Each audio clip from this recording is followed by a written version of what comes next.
Ediciones Kukulcán. Transformando la educación, inspirando el futuro. Hello. Today, we're going to talk about two important modal verbs in English, must and have to. But, what's the difference between them? Let's find out. First, let's talk about have to. This modal verb is used to show that an obligation comes from someone else, not the speaker. For example, when your teacher says, you have to do your homework, the obligation isn't something you decided, but it's a rule or responsibility you have to follow. Have to indicates something that's required by law, rules, or others.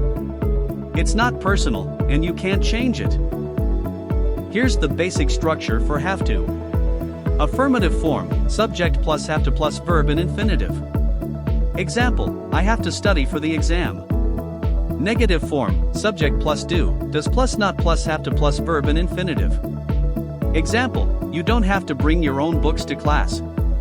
Interrogative form, do, does plus subject plus have to plus verb in infinitive plus question.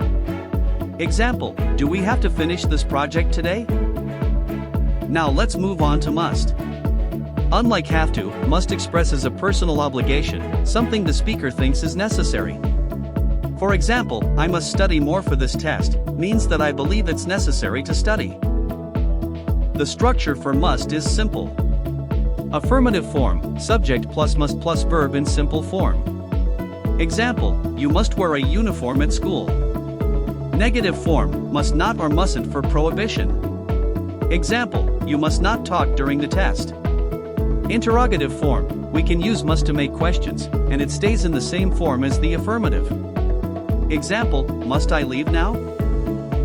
So, what's the main difference between must and have to? Must reflects personal obligation, something you feel is necessary. Example, I must finish my homework tonight. Have to is used when the obligation comes from someone else, like a rule or law. Example, I have to follow the school rules. That's all for today's lesson on must and have to. Keep practicing, and soon these modal verbs will be second nature to you. See you in the next video.